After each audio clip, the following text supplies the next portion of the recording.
नमस्कार प्यारे बच्चों, मैं आरती चौहान आप सबका आरती एजुकेशन वर्ल्ड में स्वागत करती हूँ। बच्चों, आज की इस वीडियो में हम आपकी कक्षा 10 की हिंदी विषय की जो कार्यपत्रक आया है, कार्यपत्रक नंबर 32 और जिसकी दिनांक है 16 सितंबर 2020, उसको पढ़ेंगे, समझेंगे और सारे प्रश्नों के उत्तर भी करेंगे। चलिए शुरू करते हैं आज का कार्यपत्रक नंबर 32। बच्चों, ये जो कार्यपत्रक है इसमें आई है सूर्यकांत त्रिपाठी जी की प्रसिद्ध पोयम उत्साह जो बादलों को संबोधित करती है। बादल जो है निराला जी का एक बहुत ही फेवरेट टॉपिक था और उन्होंने बादल के ऊपर कई कविताएं लिखी हैं। आपको पता है ये बात? कविता में बादल एक तरफ जो पीड़ित और प्यासा, जो जन की आकांक्षा होती है कि वो हमेशा प्यासे रहते हैं, पीड़ित रहते हैं, परेशान रहते हैं, उसको भी दिखाया है। और दूसरी तरफ वही बादल एक नई कल्पना, नए अंकुर मतलब क्रांति चेतना की ओर भी संकेत करता है। मतलब एक तरफ तो वो प्यासा है और दूसरी तरफ दूसरी जो नई, उसमें नई कल्पना आई है, नया अंकुर आई है, मतलब कोई क्रांति लेके आया है, उस चीज़ को दिखाता है। कवि निराला जीवन को व्यापक और समग्र दृष्टि से देखते थे। जो निराला जी थे मतलब वो दुनिया को एक मानते थे, बहुत बड़ा मानते थे और सबको साथ लेकर चलते थे।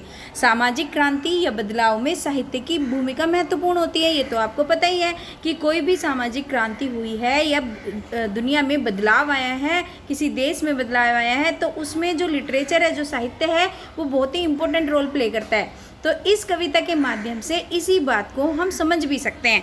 चलिए शुरू करते हैं। क्या कहते हैं निराला जी इस पोम के अंदर?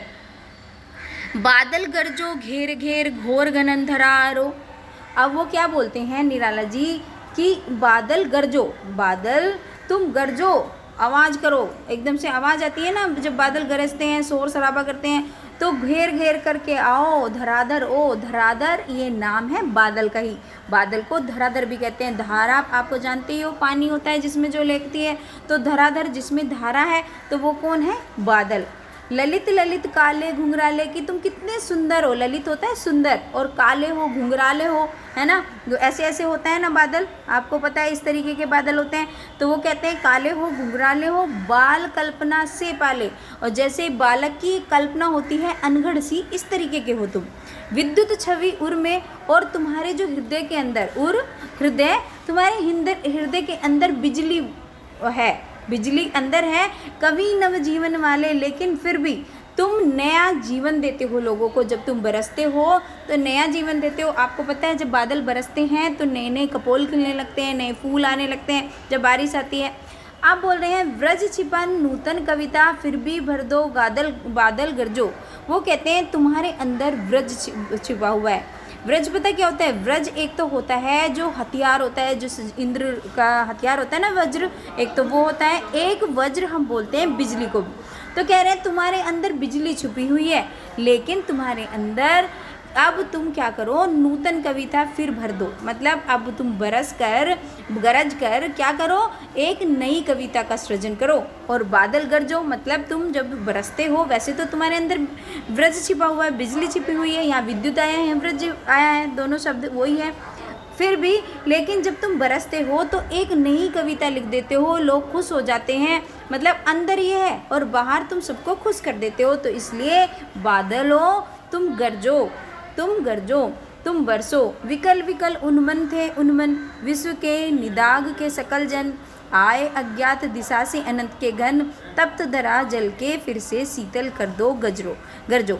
अब वो बोलते हैं कि तुम कैसे हो? उन्मन हो। मतलब उन्मन क्या होता है? उन्मन होता है उदास से, मतलब उन्मन थे मतलब उदास से रहते हो, है ना। और क्या होता है? विकल होते हो, विकल होता है व्याकुल रहना, किसी प्यासे होना। और विश्व के निगाह सकल से, और वो कहते हैं तुम गर्मी में भी, सभी लोगों को निदाग होता है गर्मी में भी सभी लोगों को एक अज्ञात दिशा से आए हुए, अनंत से घना, मतलब अनंत जिसका अंत ना हो, मतलब बिल्कुल जिसका कोई कभी ख़त्म ना होता हो, अनंत के घन। तुम ऐसे हो किसी भी दिशा से, पता नहीं कौन सी दिशा से आए हो, लेकिन दूसरे लोगों को क्या करते हो? सभी लोगों को तप्त धरा फिर से जल से फिर शीतल कर दो बादल गरजो। कि जब एकदम गर्मी होती है, निदाग जब गर्मी होती है तो तब भी तुम क्या कर देते हो?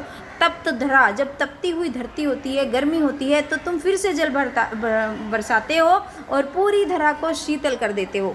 और बादल गरजो, मतलब अब बादल तुम गरजो, तुम बरसो और फिर से जो तपती हुई धरती है, जो गर्मी है, उससे लोगों को निजात दिला दो। तो आपने समझा, एक तरफ तो बादल के अंदर बिजली छिपी हुई है और एक तरफ वो लोगों को शांत भी कर देता है। तो ये क्योंकि सूर्यकांत त्रिपाठी निराला जो है छायावादी कवि हैं, और छायावादी कवि बहुत सिंपल लैंग्वेज यूज़ करते हैं लेकिन अलंकार वाली भाषा यूज़ करते हैं। देखिए जैसे ललित ललित है ना, 2 बार घेर घेर, ये इस तरीके से उन्होंने अपनी जो भाषा शैली को बड़े ही सुंदर तरीके से इस पोएम में और बड़े ही आसान तरीके से समझाने की कोशिश करी है।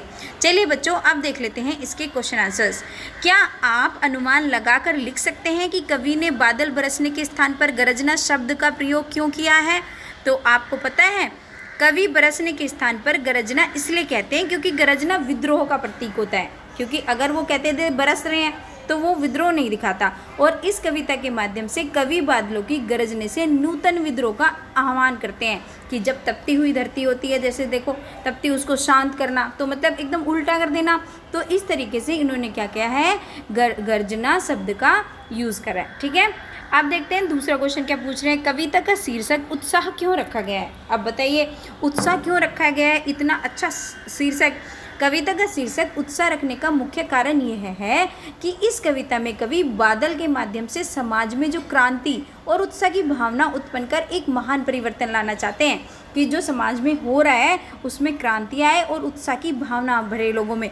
ये ना हो जब लोग ठंडे रहते कि हाँ जैसा चल रहा है तो वो चलता रहता है, तो वो लोगों में उत्साह की भावना भर देना चाहते हैं। इस वजह से उन्होंने उत्साह रखा है। कवि ने बादलों के गरजने का आह्वान किया है जो बादलों के मोहक जो स्वरूप के स्थान पर उनके उत्साह को प्रदर्शित करते हैं। बताया ना उन्होंने पोएम में कि काले घुंघराले से कितने सुंदर दिख रहे हो, तो जैसे बालक की कल्पना होती है इस तरीके से सुंदर हो। लेकिन उन्होंने ये भी बोला है कि अपने उत्साह को प्रदर्शित करते हैं, मतलब वो क्या करते हैं, वो बरसते हैं, गरजते हैं, लोगों को शांत भी करते हैं। तो ये इसलिए इसका नाम उत्साह रखा गया है। शब्दों का ऐसा प्रयोग जिससे कविता के किसी खास भाव या दृश्य में ध्वन्यात्मक प्रभाव पैदा हो, नाद सौंदर्य कहलाता है। ठीक है बच्चों, कि ध्वनि का कोई सुंदर प्रभाव पैदा होता है तो उसको बोलते हैं नाद सौंदर्य। जैसे गरज गरज है ना, बरस बरस है ना। इस कविता में ऐसे कौन से शब्द हैं जिसमें नाद सौंदर्य मौजूद है, छांट कर लिखने हैं। तो देखो बच्चों, इसमें घेर घेर घोर गगन धराधरो, मतलब ध्वनि का आ रहा है ना इसमें, तो इसमें नाद सौंदर्य, विद्युत छवि उर्मे, इन दोनों पंक्तियों में नाद सौंदर्य मौजूद है। 4th क्वेश्चन इन्होंने हमसे एक एक्टिविटी दी है कि बादल के आने और उनके बरसने पर प्रकृति में जो परिवर्तन दिखाई देते हैं उन्हें अपने अनुभव के आधार पर लिखिए।